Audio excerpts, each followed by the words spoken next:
Well, good evening. We are back to the Spirits book, and last week we tried but failed to finish the theoretical essay on the sensations of the spirits. So we are going to start on this paragraph without possessing sensory organs. We talk about the sensations on the perispirit, just a quick recap. And we've been discussing this, and more and more we've been finding resources to prove that the perispirit has organs, because our physical body is constructed molecule by molecule from the perispirit, but the sensations on the perispirit is spread, is not localized. Of course, the more elevated spirits will understand better that, and we will use them more than the less elevated spirits, which are still connected to their last incarnation, their physical body. So they will feel the sensations localized in the perispirit, and they will see with their eyes, they will hear with their ears, and so on and so forth. We still have some pages to go, and we can go back and discuss things we discussed last week. Philip, can you start without possessing? Without possessing sensory organs, spirits make their perceptions active or prevent their action. There is only one thing they are compelled to hear, and that is the guidance of good spirits. Their sight is always active, and they can make themselves invisible to one another, depending on their rank. Spirits of higher ranks have the power to hide from those who are below them. However, a lower ranking spirit cannot hide from those who are above it. In the initial moments after death, a spirit's vision is obscure and confused. It becomes clearer as it is free from the body. Not only does it acquire the same clarity it had during life, but also it has now the power of penetrating images that were opaque to it in physical life. As for the extension of a spirit's vision through space into the future and the past, that depends entirely on its degree of purity and subsequent elevation. Some say that this theory is anything but encouraging. We had thought that once freed from our rudimentary body envelope, the instrument for all our pain and suffering, we would no longer suffer. Now you tell us that we continue to suffer in the other life, but the fact that it can be in a different way does not make it any less painful. We may still have to suffer greatly and for a long period of time, but there is also the possibility that we will no longer suffer even from the very moment when our physical life ends. Okay, thanks, Philip. So again, the important things here is the evolution of the spirits, and the spirits, how they deal with their perception, and again, pretty much like we do here on Earth, right? If you want to ignore what's going on around you, you can kind of disconnect from what's going on around you. You know, if two people are having a conversation and you want to focus on something else, you can deviate your attention. Of course, it's not always the case because the physical body has its limitation for us to disconnect from what's happening around us. But in the spiritual world, where we are freer from the limitations of the physical body, it's much easier for the spirits to act on their perceptions. And the more evolved they are, the more they know how to act on their perceptions and to deal with them. In terms of the evolutionary path, and we know that from studying the books of André Luiz, right? Spirits of the higher ranks have the power to hide from below spirits of a lower order. And spirits of a lower order cannot hide from those who are above it. but they may sometimes not perceive them if their focus is somewhere else. And if we go back to the book Missionaries of the Light, when Sigismundo's parents, future parents, are brought to the spiritual world during their sleep to meet with the Sigismundo, with the guides, the mother, I forgot the name, Adelia? No, I'm not sure if it was there. She immediately sees her grandmother, but she doesn't see André Luiz and the mentors that are with him, Alexandre, and I've also forgot the name of the one protecting Sigismundo in the reincarnation. So she selective views the spirit that is connected to her and doesn't see the higher order spirits. Not that she cannot, because they make themselves present. And André Luiz asks specifically Alexandre, why hasn't she been able to see us? And Alexandre tells him that she's focused on the grandmother, which is her connection. So whenever the higher order spirits want to make them present to the lower order spirits cannot prevent and cannot hide from it. And finally, remember, this was all written by Kardec, right? So Kardec talks about the complaining that some people had, finding out that even after you live in the physical body, you will continue to suffer pain and things like that. And, you know, we understand that it's all related to our last existence, what we are carrying back to the spiritual world. And we discussed that last week in terms of some sensations that we are going to carry: the pain, the cold, the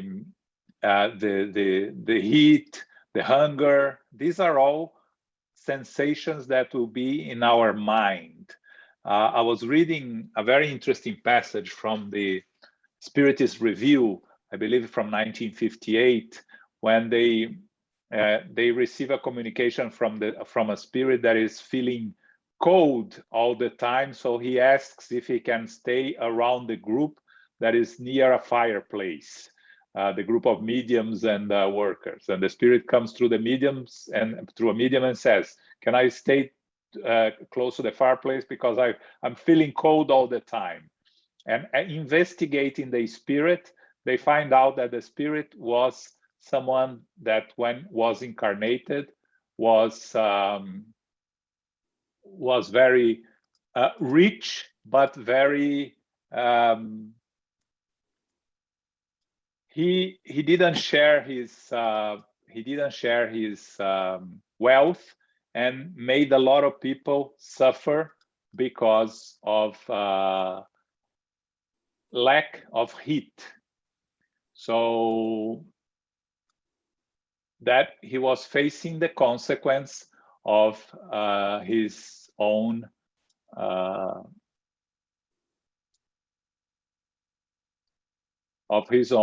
struggles in his physical life. He was feeling the consequence. Sorry, I got a little bit of technical problems that I had to do here while I was talking, so that's why I kind of hesitated a little. But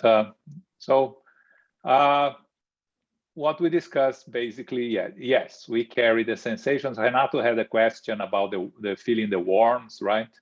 And actually, Renato, I know you're there. I investigated it. I spoke discussed with Jussara a little bit about it, and it's exactly what I said last week, right? You feel things that it happened in your physical life, that sometimes we see people suffering from something, and we feel sympathy, our pain in sympathy with them. And that's more or less what happens with the spirits when they are feeling the warmth hitting their physical bodies, right? That's the idea. Okay, any questions here? Danny? So when you gave the example of higher order spirits who can be presented, but people cannot see, some people may not be able to see them. So when we are doing, for example, we are doing the meetings, for example, in person at the CGNY, right? For example, maybe during passes. So for sure, there are higher order spirits there helping us. Yes. So they could be presented in a way that we might be able to see them, or you definitely need to be a medium or like a seeing medium, and then you could see them or not, or just for regular for everybody. For everybody to see, they will need to perform a physical phenomena, mediumship, or use a medium of physical phenomena and materialize themselves. Otherwise, we won't be able to see. Only the mediums that have the ability of seeing spirits would may be able to see. We are talking here in the spirit world, different levels of spirit that can present to themselves. Okay, not in the physical world. We're not talking about our incarnated spirits. We're talking about discarnated spirits. Yeah, yesterday we started the Renunciation, the book in the book club, and it starts with them in the spiritual world. So there are discarnate spirits talking, and then Alcione approaches them, and nobody sees her. They feel happiness, they feel something nice, like a good energy, but they have no idea that she's there. Then she had to sort of like clothe herself in a darker matter so she could be seen by one person that she wanted to. So that person was connected to her, like the example you just gave. So if you are connected, you might see or you might not. So she was seen by the person she wanted to talk with. But you gave the last week the example when you were reading this, like in the book it says it's like dressing up from summer to winter, where you have to change your clothing. So the spirits do that in a way, and that's exactly what she did. That was a good example. So she could be seen. Yeah, and then in her case, also we have to remember that she's coming from a different planet, right? So the perispirit, for her to present herself to those that are on Earth, spirits around Earth, she has to change her perispirit, right? And that's why there is mediumship in the spiritual world, because instead of the spirit going through the trouble of having to change their perispirit, they may just use a medium to give medium in the spiritual world to give a communication if it's something short and they don't need to go to the trouble, right? So, but in the case of Alcione, of course, she wanted to present herself to one spirit there, and that's why she adapted herself to the vibration of this spirit, so this spirit was able to see her. If in the book The Messengers, André Luiz and the mentor, they are going through the lower zones, that at a certain point the mentor tells them, now let's darken ourselves, let's hide our light so not to disturb the spirits that are here in this place. So the more evolved spirits has this ability to dimmer their light or to erase their light or something like that in order to disguise themselves, like they were saying here, to hide themselves from the surroundings, the spirits that are around them. Yeah, and in her case, she to reincarnate on Earth, she had to stay 10 years in an intermediary place, and we were talking about here as well. Like sometimes they need to stay in an intermediary planet or place so they can adjust to the density of Earth, and she had to stay 10 years. So her perispirit is adjusting then. Exactly. Yes, it's just transforming from that world to this world. It is said, and I don't know where, Luis, I don't know the reference, that it took Jesus 1,000 years to adapt his perispirit to be able to incarnate on earth. But I don't know if that's true and where I got this information from. Okay, anyone else? Okay, let's go, Philip. The pain that we endure in our present life is sometimes independent of our actions, but it is often the consequence of our own volition. If we trace the root of our suffering, we see that in most cases, it is due to the causes that we could have avoided. How many problems and illnesses can a person trace back to overindulgence, ambition, and the impulses of numerous passions? If a person could live a completely sober life without ever overindulging and remaining simple and modest in tastes and desires, such an individual would escape a large majority of the pain and suffering of human life.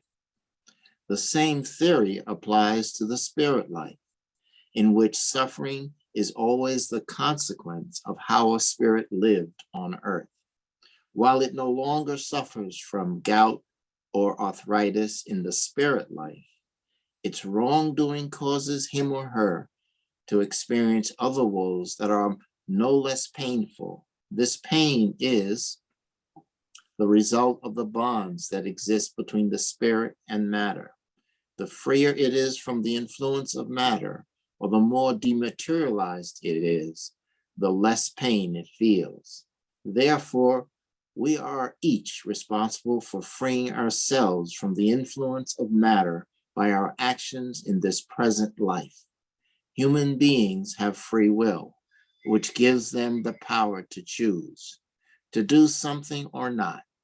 They must conquer their animal passions by freeing themselves of hatred, envy, jealousy, and pride, and by breaking the shackles of selfishness and purifying their souls by fostering honorable thoughts and ideas.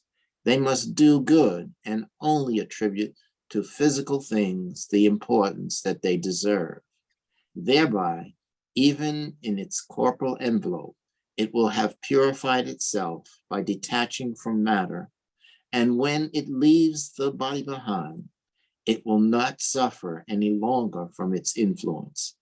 For these individuals, the memory of the physical anguish suffered in the life they had just left is not painful and does not produce unpleasant reactions because they only affected their bodies and left no trace on their souls. They are happy to be free, and the tranquility of a clear conscience exempts them from moral suffering. Okay, so here Kardec giving us the recipe for not having any suffering and pain when we are back into the spiritual world. Giving our physical life, physical existence, the importance that it has, but not more than that. If we could, he says, if we could live a sober life without ever overindulging and remaining simple and modest in tastes and desires, we'll escape the large majority of pain and suffering of the human life. So our return to the spiritual world, what we feel in the spiritual world, is a direct consequence of how we lived in our physical lives in our last incarnation. If the struggles of the physical life may be a consequence of previous incarnations, the return to the spiritual world has a much more direct link with the incarnation we just left. Remember what Chico Xavier said, right? My physical body is sick, but my spirit is not. So all the pain and struggles and the diseases he had during his life, and he didn't have few. He had problems with his eyesight. He had heart problems. He had other health issues, and he didn't carry any of those issues back to the spiritual world because they were all issues with the physical body. And when the physical body died, all the issues remained with the physical body. They carried no consequences for the perispirit, and that's a characteristic of a more evolved spirit, of course. We, at our stage, what we can do is do our best, make an effort to not attach ourselves to things of the physical world as much as possible. Again, we're talking about material things, but it also involves connections with our loved ones, that sometimes there are connections that we have in this physical world that are a little bit too much in terms of what we carry back to the spiritual world. So we cannot be completely free from those connections, and will make us suffer. So the suffer is always in the mind of the spirit in the spiritual world, but we cannot tell the spirit that it's an illusion, because it's very real to the spirit, right? It's you cannot say that from someone that is suffering from depression, oh, you're not suffering from anything, get out of it. It's real for the person, even if there is no physical symptoms that show it. It's real, and the suffering that the spirits have in the spiritual world, they are related to their previous existences, and especially their immediate last one. But the only way to overcome is to focus on the future and not on the past. Easy said, more difficult to be done, of course, but that's the recipe. If we can do it or not, it's on each one of us. Okay. Questions, comments here? Okay, so let's finish this. We have spoken with thousands of spirits who once belonged to every class of society and studied them at every period in their spirit life, starting from the moment when they left their bodies. We have followed them step by step in life beyond the grave to learn about the changes that took place in their ideas and sensations. In this respect, the most ordinary individuals were not the ones who furnished us with the least precious elements of study.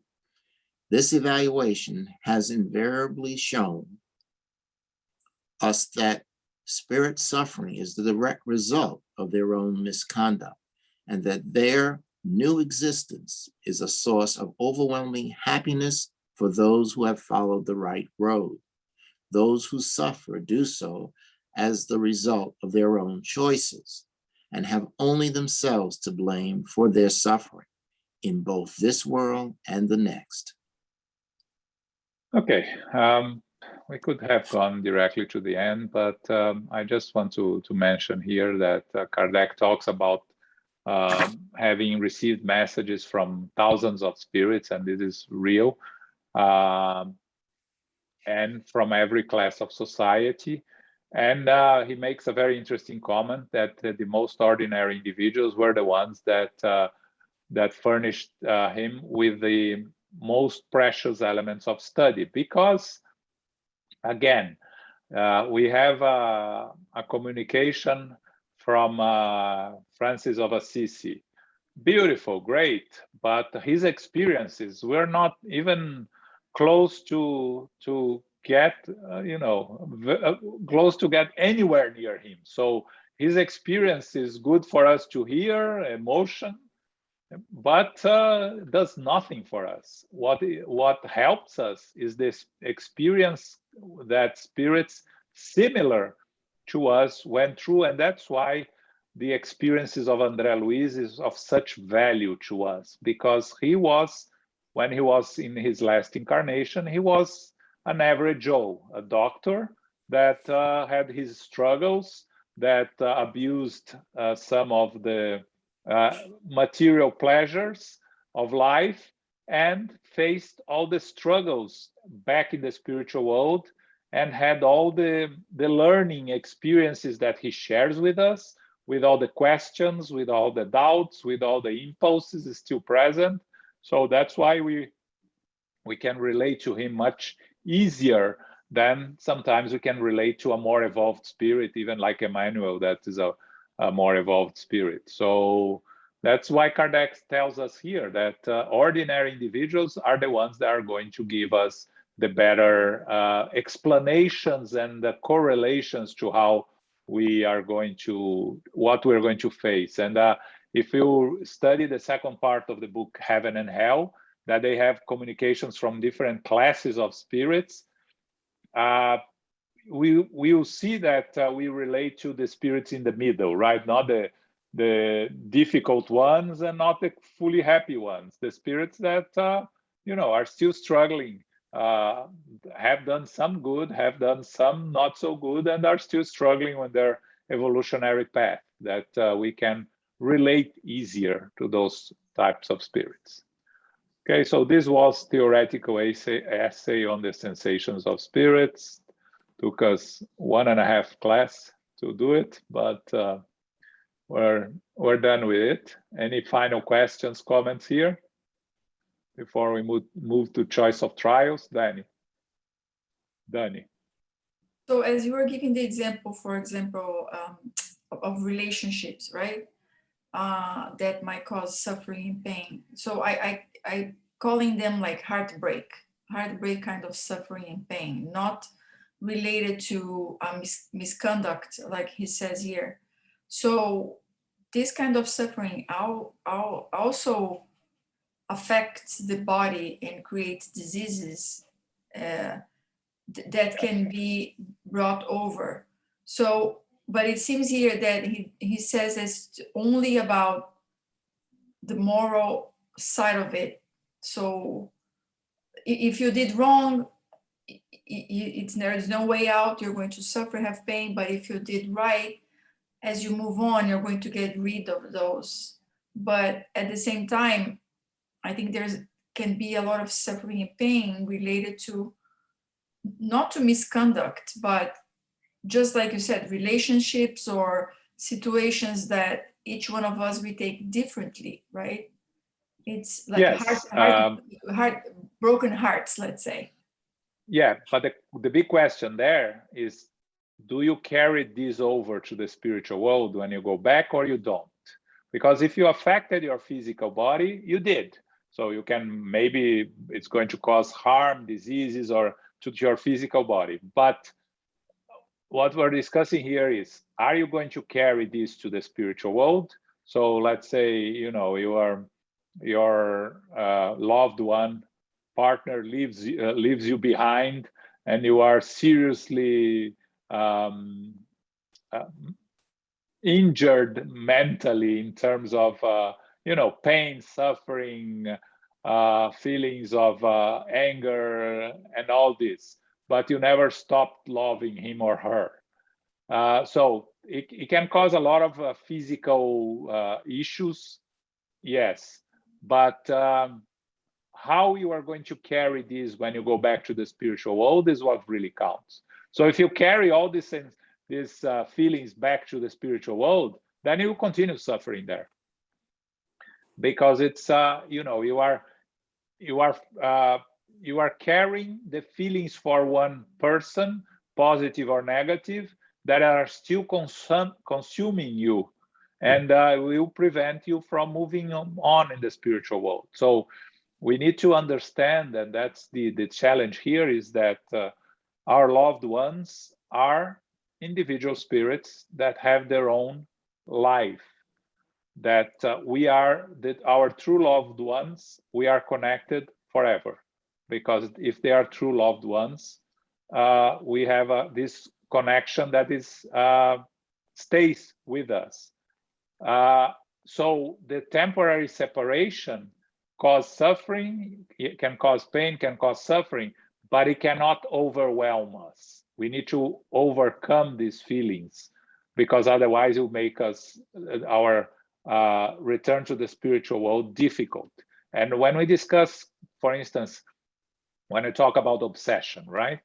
We always talk about obsession of a spirit obsessing an incarnated one.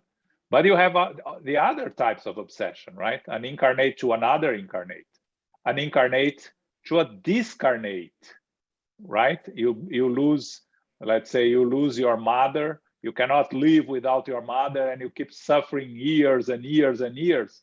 You're obsessing your mother back in the spiritual world. So it's an obsession from an incarnate to a discarnate. It's exaggerating, but giving an example here.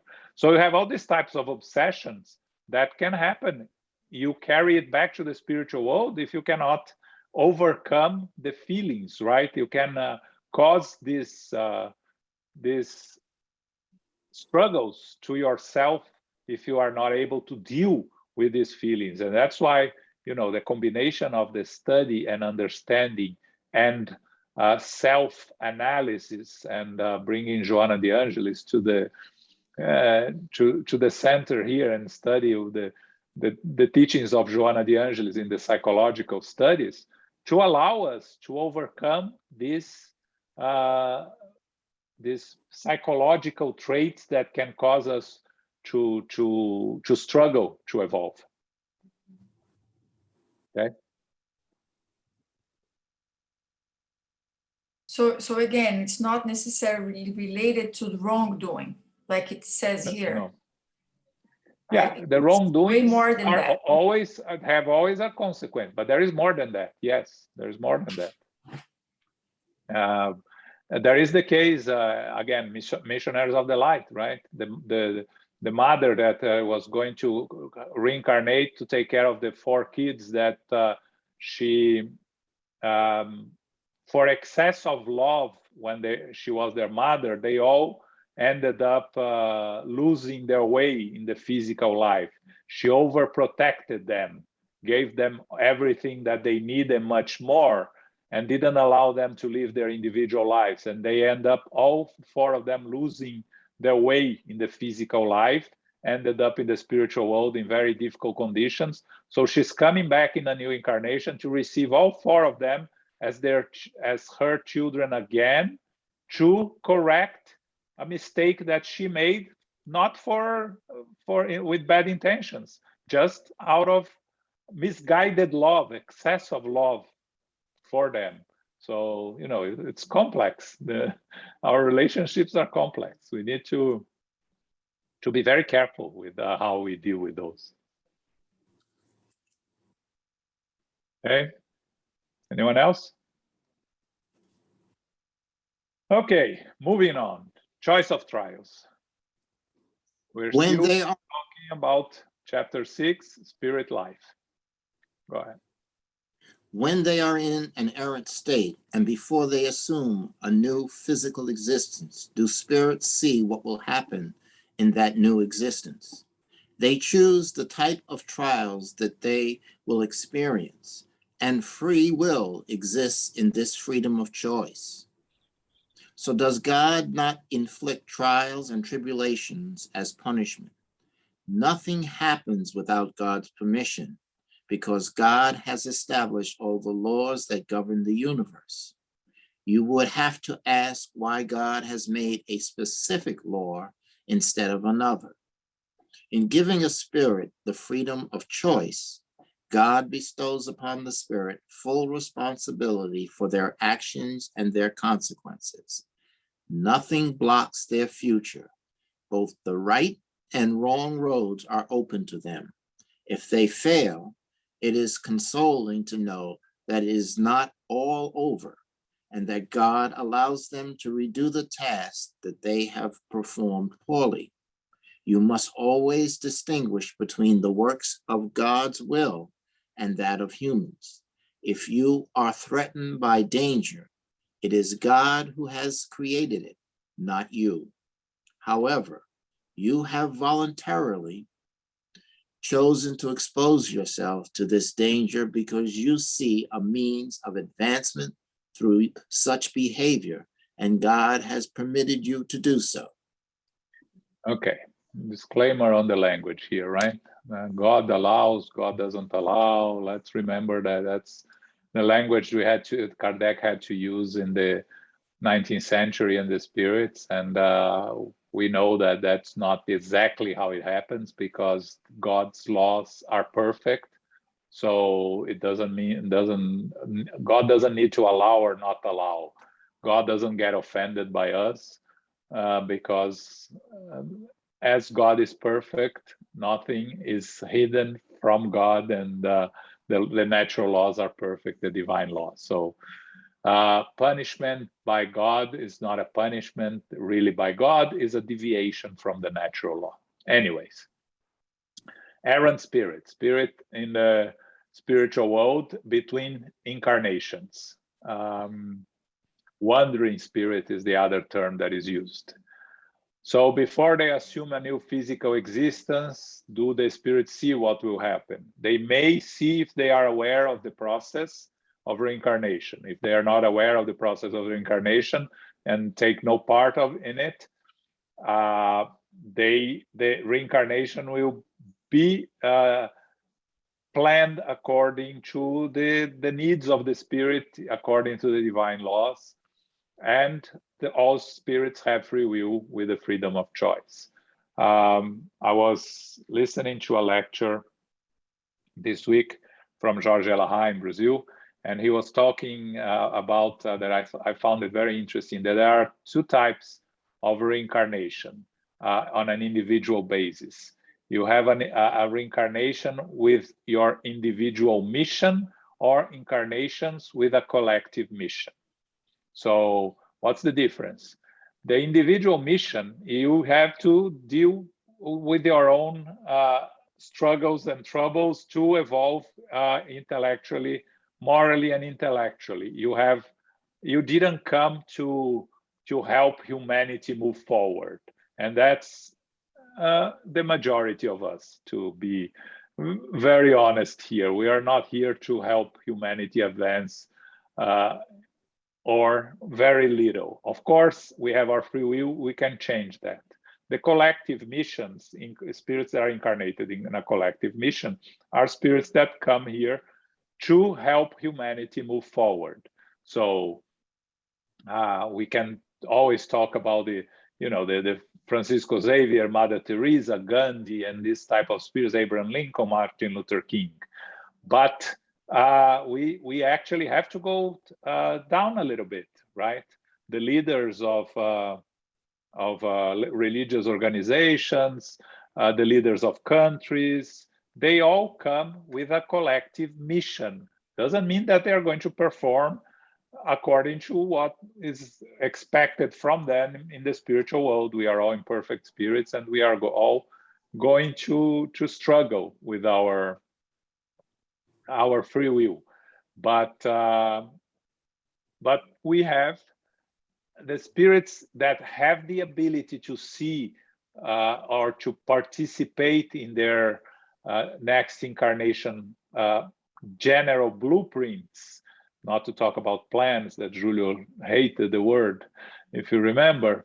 The spirits have the ability to participate in their blueprints of the new incarnation, but of course, the happenings are just the major aspects of it. So let's say you are supposed to come and get married to someone specifically because you have a work to do together with the spirit, to readjust or to repair or to build something together.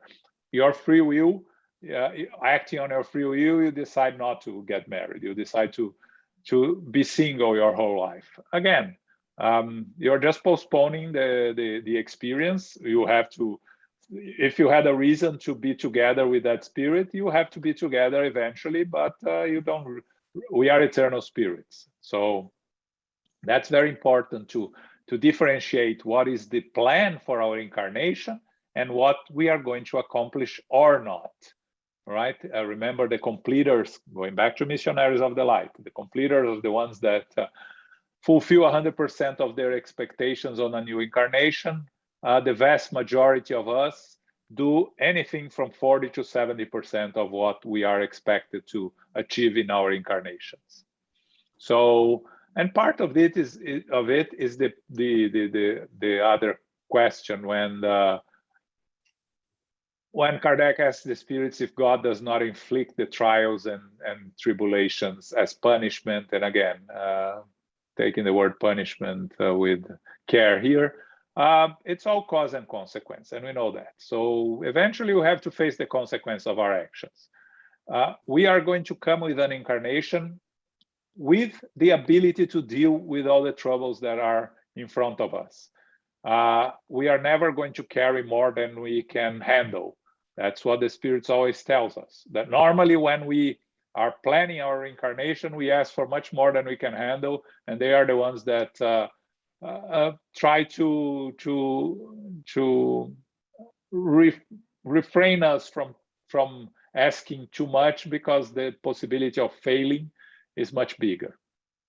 The last part here, when he talks about the danger, if it is God who has created, not you, I had to look in the original version to understand what the spirits wanted to say here. And what the explanation is here: if you are facing a danger, let's say you are in the middle of a hurricane, that's God's creation, but you are exposing yourself to the hurricane. That's a personal choice according to our free will. That's more or less what the spirits wanted to say here, that we're facing dangers that are put in on our path by the divine law. The choice to face or not face the danger is our personal choice. Okay? I hope you could understand what the spirits wanted to say here. It took me a while. Okay. Okay. 259. If the spirit can choose the kind of trials that it will experience, does this imply that we have anticipated and chosen our trials and tribulations on earth? Not all of them, because you have not chosen and foreseen everything that will happen to you in this life and its details. You have chosen the type of trial that you will endure. The details of this trial are a consequence of the general situation that you choose and are often the result of your own actions. For example, if a spirit chose to be born among criminals, it knew what kinds of temptations it was going to have to face, but not each individual action. Those actions are the effect of its volition or free will. A spirit knows that in choosing such a road, it will experience a specific struggle. It knows the nature of the problems that it will encounter, but does not know how they will present themselves. The details of events are the product of circumstances and the force of things. The spirit anticipates only the leading events of a new life and the determining effects on its destiny. If you turn down a road or path full of potholes, you know that you must proceed very carefully because you run the risk of falling. You do not know exactly where you may fall, and if you are prudent, you might not fall at all. If a tile falls on your head while you are walking down the street, you should not think that it was meant to be, as is commonly said. Oh, let's deal with fatalism here, right? Because a lot of people believe in fatalism and the word karma that is used by the Eastern religions, that everything that happens is because of karma and you should not interfere with the karma, because if it's supposed to happen, it has to happen. And what the spirits are telling us here is that the main events of our lives may be planned in advance because they are the best path for us to achieve our realization of what we need in the physical life. But the only certainty that we have when we are born is that our physical body is going to die one day. That's the only certainty. Everything from born to death, everything in between, depends always on our free will and on the free will of those around us. And that's very important also, right? Because, again, going back to the example of the marriage, instead of you deciding to stay single, your future partner decides to stay single. So the free will of another spirit, another person, change the course of your life because you could not fulfill what you have planned in a way to do. So everything that happens in our lives are not predestined. They are consequences of our actions in the present life, choices that we make in our present life. There is a new series, TV series. I haven't watched it, so I have no idea how it is, if it's good or not. But it's a story of a guy that, after finishing college, has 3 options of what to do with his life, and the series tells the story of these 3 parallel lives on the roads that he may have taken. Meaning, each choice that he makes has a different outcome. So in one, he becomes I don't remember because I didn't watch. One, he becomes a doctor. The other one, he becomes an artist, and I don't remember what was the third one. And with all the struggles and a consequence of each of his choices. So again, we according to our free will, we're going to make choices on our physical lives, and those choices will have consequences. So everything, again, depends on our choices. Of course, you have to go through a disease, one of these serious diseases.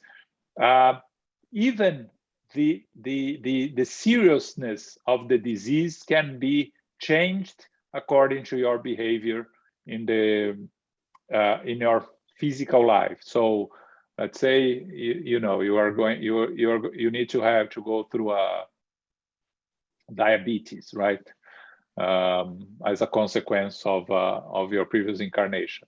With how you deal with your present life, and Elmo can talk better about this, you can minimize the effects of the diabetes if you take care of yourself, if you don't abuse with what causes the diabetes to be a more serious disease. So you come with it, you have it, but the effects are minimal if you choose the right path. If you choose the wrong path, then it can have the full effects. So it's very important for us to always remember this concept of free will and the choices we make with our own lives, because those are the ones that will have the consequences of our present life. What's happening in our present lives are consequences. The majority of things are consequences of things of this existence and not of previous ones, like we learn on the Gospel according to Spiritism. Okay? Questions here? Comments? Danny.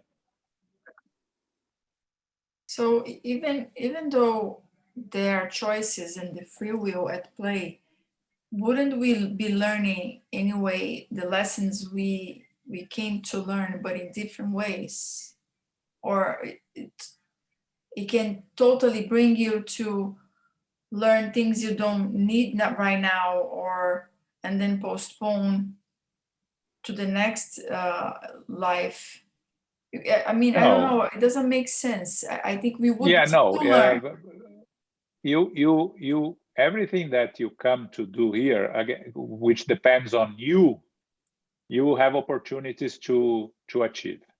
Let's say you come here to develop yourself on the scientific aspect, math, physics, chemistry, things like that, right? So these are your own personal choices. You can decide not to take it seriously and not to study, but you be presented with opportunities to go deeper into where you want to develop yourself. What I was talking is about relationships, for instance, that may happen or not happen according to your free will and their free will. But your moral and intellectual achievements on the incarnation that depends fully on you, you have the opportunities one way or another in their life. It may not be the easiest way, but they'll come your ways one way or another. So you might not have this one specific relationship or a couple, but through other relationships and things, you will maybe advance on other things, and maybe next time catch up with that specific issue.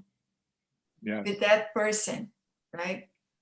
But yeah, we are still depend, like like you gave the example of the series, which sounds interesting, like the 3 paths that this man takes in his life. The experiences will be different, and maybe relationships and everything, but the moral side might be developing, might be evolving, and also the intellectual with different situations, right? Yeah. Yes. So let's say he needs to learn to be to overcome his jealousy, for instance, right? In all 3 situations, you face the opportunity to overcome jealousy in relationships, right? And let's say, he was supposed to overcome the jealousy with his previous wife on a previous incarnation, and then he comes here, and the previous wife chooses a completely different path, and they never cross paths because of her free will. He'll have different people that will give him the opportunity to work on overcoming this jealousy sentiments, right? So what you have to deal with to overcome, you will be presented with opportunities.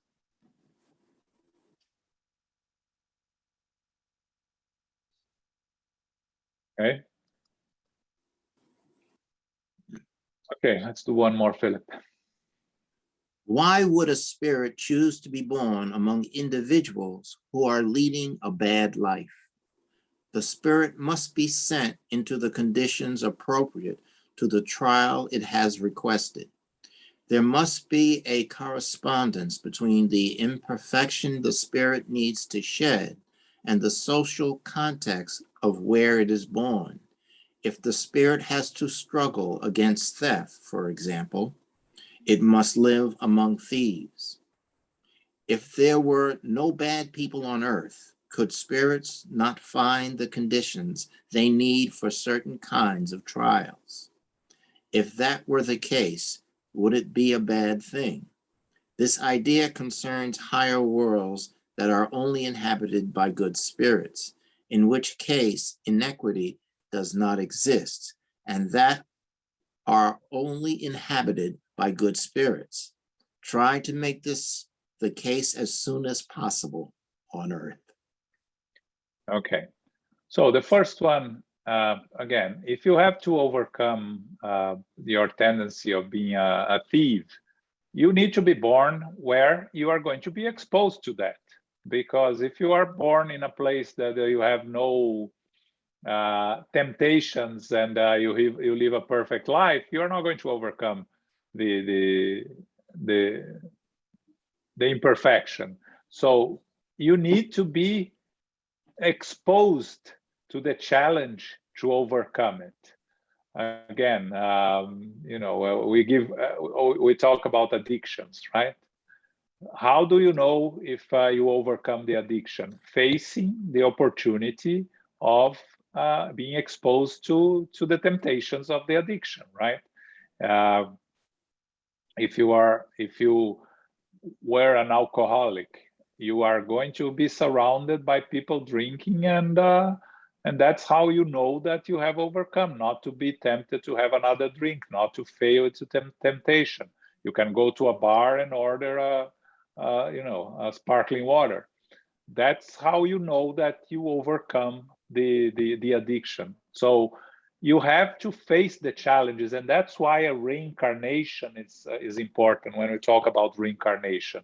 Because in the spiritual world, you are surrounded by spirits around that are more or less at the same vibrational level that you are.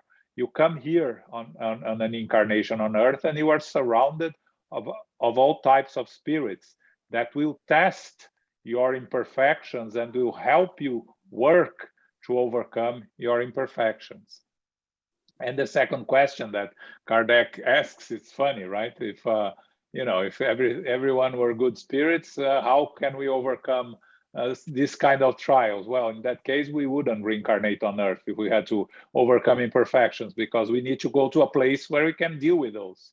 So if everyone is perfect, we are not going to be placed there, because we cannot evolve in a place that we cannot challenge ourselves and our imperfections.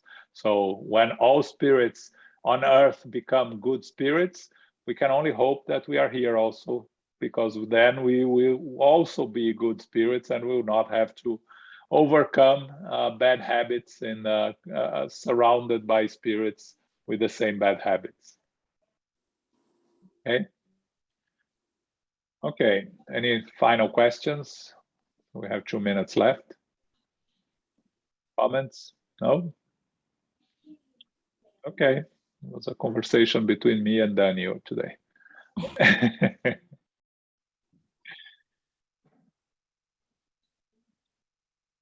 And Philip reading, of course. Thank you, Philip. My pleasure. So a couple of things here before we go to our final prayer. This Sunday, which is the fourth Sunday of the month, is the Sunday that we do our Q&A. So please bring your questions, connect to us, bring challenges to us so we can discuss your doubts, your questions, okay?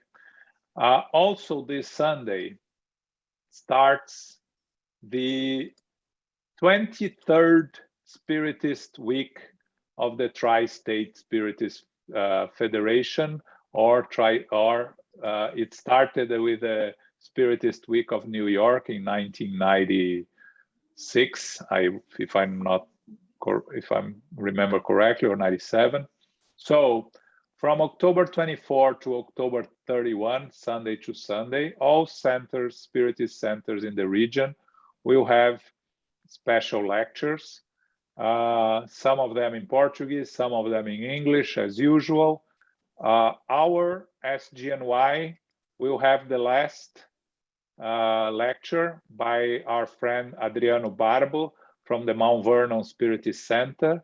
Adriano is going back to Brazil, so he's doing his rounds of last talks to say goodbye to all the centers. For you who don't know Adriano, he has been with us before. He gave us a lecture at SGNY. He was the one that built the podium we have at SGNY and donated the podium to us. So some of them will be in presence in the Spiritist centers, but all of them you'll be able to see online, and we will publish the schedule on the next email that we'll send. We'll have a lecture by Daniel Assisi on Friday, the 29th at 8 p.m., the parable of the prodigal son. We have a lecture by Júlio Carvalho on the Inner Light Spiritist Society this Tuesday at 7 p.m., the effects of the pandemic on our mental health. And Adriano is going to talk to us at SGNY on October 31st, 11 a.m., our regular meeting, our regular Zoom meeting on Spiritism and the evolution of humanity. Okay, so if you need more information, please send me an email, send me a chat or something like that, and I can give you more information on the event, okay? So it's the whole next week, the 23rd. You're going to send, 23rd Spiritist week of the Tri-State. Yes, Philip? you're going to send a list of these lectures anyway. Yeah, you can go to the Tri-State Spiritist Federation website. Everything is there, right? But yes, I can send to you. So the book club next week will discuss chapter 3 from the book Renunciation. Okay, they started yesterday, did chapter 1 and 2. The lecture this Saturday is from our good friend Marcelo Neto from the Conscious Living Spiritist Center. And for those that know Marcelo, he's a very good and emotional speaker. He's the president of the Florida Spiritist, Federation of Florida, and he's going to talk about Jesus illuminates our path. Okay, this Saturday, 11 a.m. And I think that's all. Thank you. Carol, can you do our final prayer? Sure. Thank you, John, and everyone. Infinite Creator and Supreme Intelligence, we are grateful to be together this evening for our study of the Spirit's book, The Spirit Life.